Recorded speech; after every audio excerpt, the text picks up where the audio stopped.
পশ্চিমবাংলার মুখ্যমন্ত্রী, ওকে তৎক্ষণাৎ পুলিশ গ্রেপ্তার করে জেলে পুরে দেওয়ার কথা, সেখানে কিছু করেনি, এখনো পর্যন্ত কোনো প্রতিক্রিয়া নেই। আমি বলছি বিজেপির এক একটা পার্টি অফিস তছনছ করে দাও, বিজেপিকে মাটির তলায় মিশিয়ে দাও, গুড়িয়ে দাও, বিজেপির কোনো নেতাকে দেখতে চাই না যদি বাংলাকে বাঁচাতে যান। কারণ এইটা বলে দিলাম, যদি মুসলমানদের গণহত্যা হয়, মুসলমানরা কিন্তু মুরগির বাচ্চা না।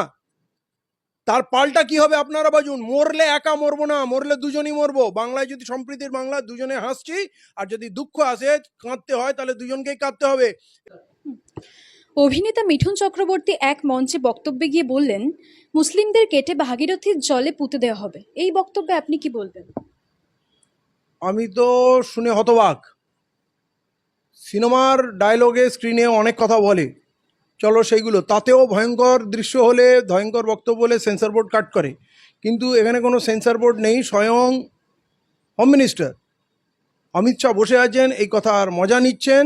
এবং মিঠুন যেটা বলল যে এই ভাগীরথীর তীরে এরা 70%, তো প্রথমে বললো এদেরকে কে বললো কেটে ভাগীরথীতে ভাসিয়ে দিতে হবে, তারপর বললেন না ভাগীরথী আমাদের পবিত্র নদী, ওটাকে অপবিত্র করব না, ওদেরকে ওদেরই মাটিতে পুঁতে দেবো। মানে ওই 70% বলতে মুর্শিদাবাদ, ভাগীরথী মানে মুর্শিদাবাদ, আর মুর্শিদাবাদে মুসলমান 70%, সেইটা মিন করলো। এবং হোম মিনিস্টার অমিত শাহর সামনে বসে বলল, আমার চোখের সামনে গণহত্যার দৃশ্য দেখতে পাচ্ছি। তাহলে এই গণহত্যার দৃশ্য দেখানোর পর মিঠুন বলছে, দেখলে আমি এটা বললাম, মুখ্যমন্ত্রী শুনছে, কিছু বলবে না। আর আমি মুখ্যমন্ত্রী না, মুখ্যমন্ত্রী কে জানো, মানে ও বলতে যাচ্ছে দেখো এত বড় কথা বলছি কিন্তু মুখ্যমন্ত্রীও কিছু করবে না। তার মানে বলতে যাচ্ছে সেটিং কেমন আছে, বাকি সাধারণ মানুষকে যাদেরকে উদ্বুদ্ধ করতে চাচ্ছে তাদের বলতে চাচ্ছে ভয় নেই। দেখো না, আমি তো বললাম মুখ্যমন্ত্রী কিছু বলছে না, তার মানে হয় মুখ্যমন্ত্রী সেটিং হয়ে আছে, আর না হলে মুখ্যমন্ত্রী আরএসএস এর লোক এজেন্ডায় আছে, ওদের কিছু হবে না এটা আশ্বস্ত করা হচ্ছে। যেভাবে বাইরেই যে আমরা শুনলাম পুলিশ 1 ঘন্টা সময় দিয়েছিল তাণ্ডব করার জন্য, তাহলে এখানে হোম মিনিস্টার থেকে অ্যাপ্রুভাল দিচ্ছে যে হ্যাঁ গণহত্যা হবে, মিঠুনের নেতৃত্বে হবে, 26-এ গদি নেব, মুখ্যমন্ত্রী কিচ্ছু বলবে না, কেউ কিচ্ছু বলবে না, অ্যাপ্রুভাল দিচ্ছে গণহত্যাকারী নরেন্দ্র মোদীর পার্টনার অমিত শাহ। তাহলে এরপর যদি বাংলার মানুষ ঘুমায়, এর থেকে বড় দুঃখের কিছু হতে পারে না। কারণ এরা গণহত্যার জন্য পাগল হয়ে আছে, বহুদিন ধরে প্রস্তুত নিয়ে আছে। মোহন ভাগবত বলেছিল আমি 3 দিনে ইন্ডিয়ান আর্মি থেকে শক্তিশালী আর্মি দাঁড় করাতে পারি। তাহলে বুঝুন তাদের কতটা প্রস্তুতি আছে। আমরা বহু মব লিঞ্চিং দেখেছি, গোমাংস নিয়ে, ছিনতাই নিয়ে, চুরি নিয়ে, ট্রেন থেকে টেলে ফেলে দেওয়া, হত্যা করা, মসজিদ ভাঙচুর, মধ্যে বুলডোজার মেরে উড়িয়ে দেওয়া। এই অন্যায় দেখতে দেখতে ওরা ট্রায়াল রান চালাচ্ছিল। দেখলো মুসলমানরা তো কিছুতেই কিছু বলছে না, তারপরে এই ওয়াকাফের ব্যাটার এসছে, এগুলো সব টেস্ট, দেখি এরা কোনোদিন জাগে কিনা, এরা নড়ে বসে কিনা, এরা পাল্টা আঘাত আনে কিনা। এই টেস্টে কিন্তু আমরা টোটাল ফেলিওর। আমরা শান্তির নামে, সংবিধানের নামে, গণতন্ত্রের নামে, ভোটের নামে আমরা অপেক্ষা করে গেছি যে না আমরা সংবিধানে বিশ্বাস রাখি, আমরা আইনে বিশ্বাস রাখি, আমরা আদালতে বিশ্বাস রাখি। আদালত তার রূপ দেখিয়ে দিয়েছে, প্রধানমন্ত্রী নরেন্দ্র মোদী তার চেহারা দেখিয়ে দিয়েছে।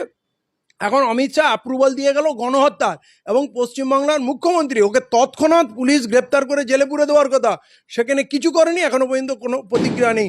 আমি বাংলার মানুষকে, খালি মুসলমানদের না, বাংলার মানুষকে বলছি যে আপনারা কি গণহত্যা চান?